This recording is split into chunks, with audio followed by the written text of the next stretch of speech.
Question number 7 of exercise 2.4 is the sum of n terms of two arithmetic series are in the ratio of 3n plus 2 ratio n plus n. Find क्या करना है हमें? Ratio of the 8 term. हमें N term यानी arithmetic series का सम दिया हुआ है, सम का रेशो दिया हुआ है 3n plus 2 ratio n plus 1, जबकि हमें फाइंड क्या करना है? Ratio of the 8 term. 8 term का मतलब क्या है?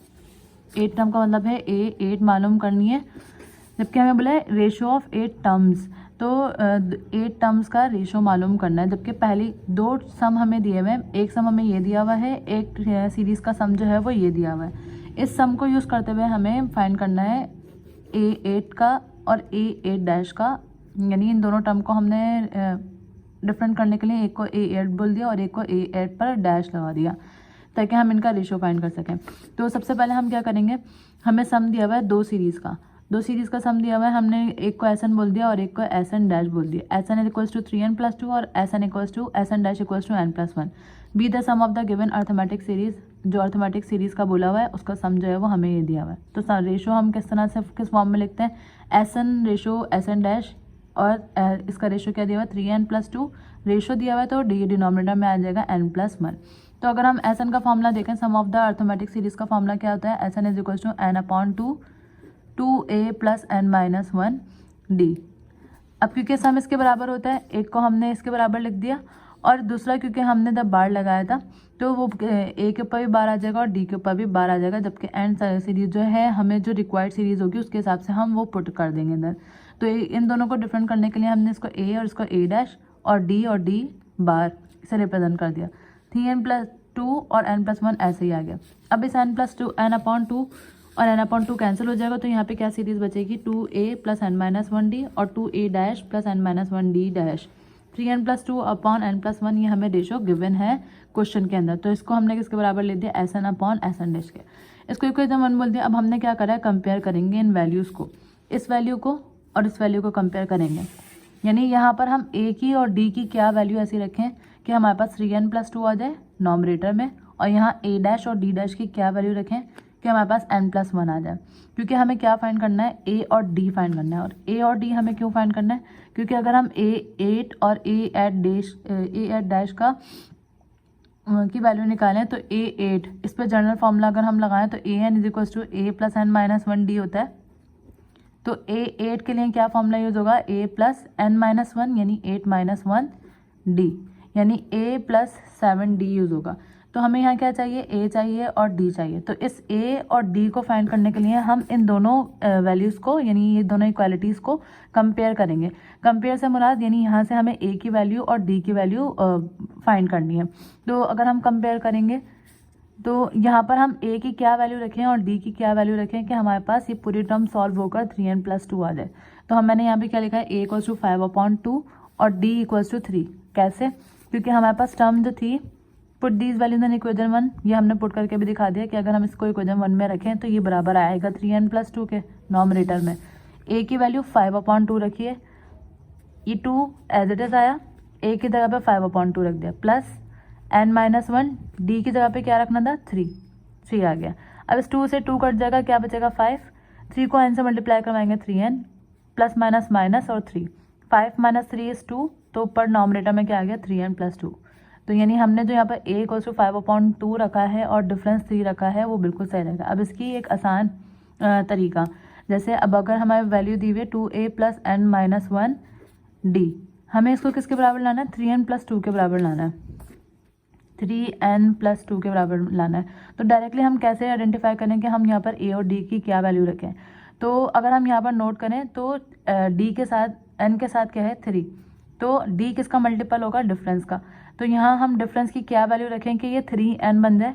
तो डिफरेंस तो आ जाएगा यहाँ पर 3, क्योंकि अगर हम डिफरेंस की जगह पर 3 रखेंगे तो ये 3n हो जाएगा, बचेगा क्या? 1. यानी कि अगर मैं इधर डिफरेंस की जगह पर n माइनस 1 डिफरेंस की जगह पे क्या रखा? 3, तो ये 3n माइनस 3 को 1 से मल्टीप्लाई करवाएंगे 3, तो 2a प्लस 3n माइनस 3 आ गया. अब a की जगह पे वैल्यू रखनी है हमें. a की जगह पे क्या वैल्यू रखें कि ये और ये वैल्यू सॉल्व होकर क्या बन जाए? 2 बन जाए. तो 2 ए की जगह पे क्या रख दिया 5/2 प्लस 3n माइनस 3, तो 2 से 2 कट जाएगा, 5 माइनस 3 क्या बन जाएगा 2। तो सबसे पहले डिफरेंस की वैल्यू पुट करके देख लेंगे हम, उसके बाद हम ए की वैल्यू को बैलेंस करने के लिए पुट करेंगे। देन अगर हम नीचे डिनोमिनेटर में देखें तो क्या है 2a plus n minus 1 d। तो अगर हम इसका डिनोमिनेटर देखें तो डिनोमिनेटर में हमें क्या लाना है 1n प्लस, यानी इधर क्या है 1n प्लस 1, यानी डिफरेंस की जगह पर अगर हम इधर 1 रख दें तो 2a प्लस 1n से मल्टीप्लाई होगा तो n, 1 से मल्टीप्लाई होगा तो 1, तो n तो आ गया। अब हमें क्या चाहिए 1, यानी इसको और इसको सॉल्व करें तो क्या है 1, तो a' की जगह अगर मैं 1 रख दूं plus n minus 1, 2 1 2, 2 minus 1 is 1 और ये वाला n प्लस 1 आ रहा है, 2 माइनस 1 इज़ प्लस 1, तो a की जगह पे 1 रखने से क्या आ गया n प्लस 1। तो इसलिए हमने यहाँ पर क्या लिख दिया कि a' हम रखेंगे 1 और d' रखेंगे यहाँ पर 1। तो ये रेफर करके दिखा दिया, यहाँ पर a की जगह पे 1 रखा और d' की जगह पे 1 रख दिया, तो 2/1 इज़ 2, 1 को n माइनस 1 को जब 1 से मल्टीप्लाई करेंगे तो n minus 1, n as it is आ गया, 2 माइनस 1 इज़ 1।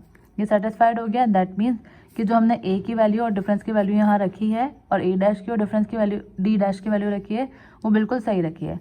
देन अब हमें क्या फाइंड करना है, हमें रेशो फाइंड करना था a8 और a8' का। तो हमने सबसे पहले a8 की वैल्यू निकालेंगे और a8' की वैल्यू निकालेंगे। तो a8 के लिए a plus 8 minus 1, 8 minus 1 is 7 और d। a की जगह पे हम a की वैल्यू यानी 5/2 रख देंगे, d की जगह पर डिफरेंस यानी 3 रख देंगे। 7/3 इज 21, 5/2 में जो हम डायरेक्ट कैलकुलेटर से 41 ऐड कराएंगे तो 5/2 प्लस 21, तो ये क्या आ गया 47/2।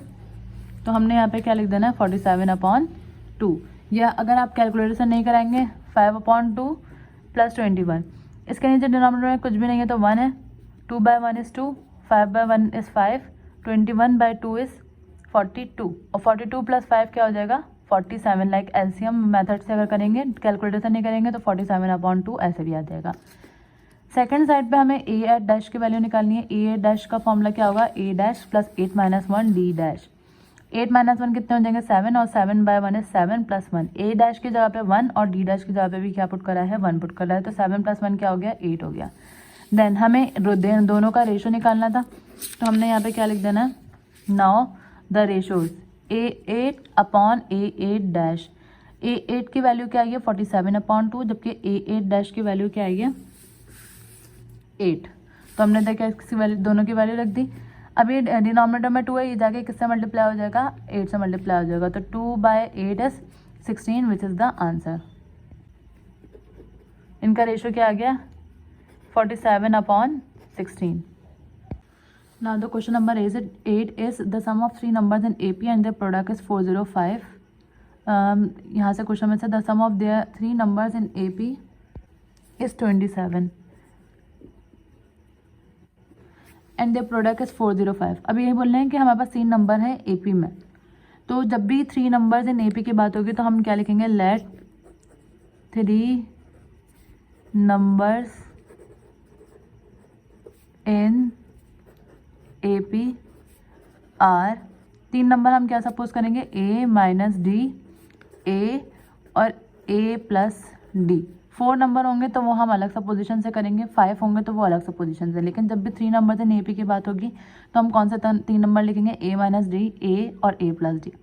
अब हमें कंडीशन क्या दी हुई है the sum of 3 numbers in AP is 27। पहली कंडीशन ये दी हुई है। सेकंड कंडीशन क्या बोली हुई है एंड देयर प्रोडक्ट, और उन्हीं का प्रोडक्ट किसके बराबर है 405 के बराबर है।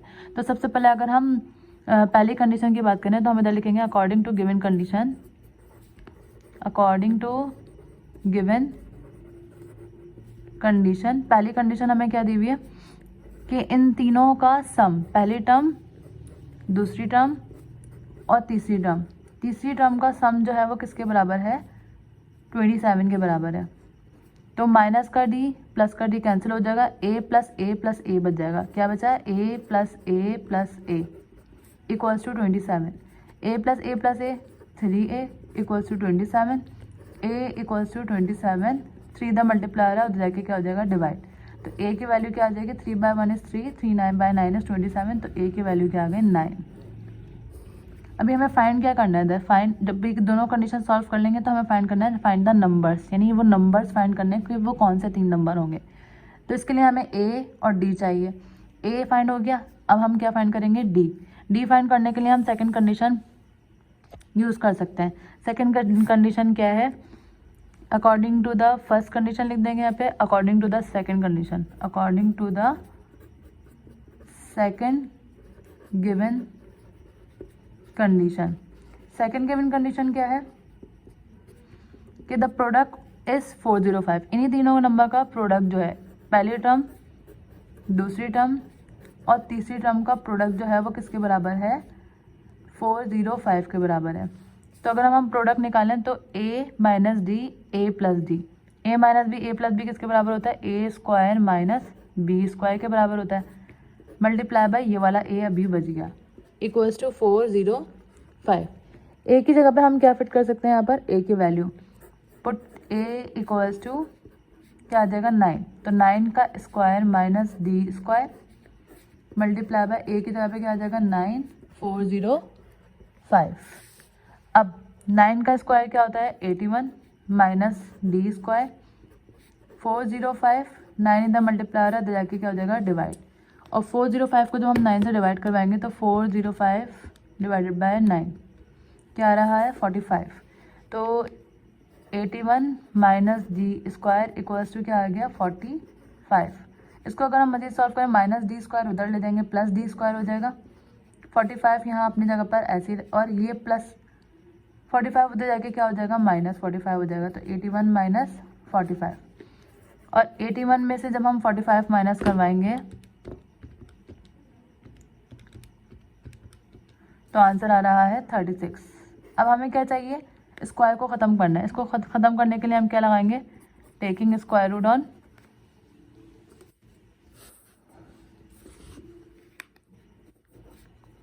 Square root on both side, तो इस पे स्क्वायर आ जाएगा और 36 पे भी स्क्वायर रूट आ जाएगा। स्क्वायर से रूट कैंसिल, डी 36 का रूट आ जाएगा 6, तो डी की वैल्यू भी आ गई 6। अभी ए की वैल्यू फाइंड हुई है और डी की वैल्यू फाइंड है, जबकि हमें फाइंड क्या करना था, फाइंड द नंबर्स, और नंबर्स हमने क्या कंसीडर करे थे, ए माइनस डी, ए और ए प्लस डी। तो हम यहाँ पे क्या लिख सकते हैं, सो द नंबर्स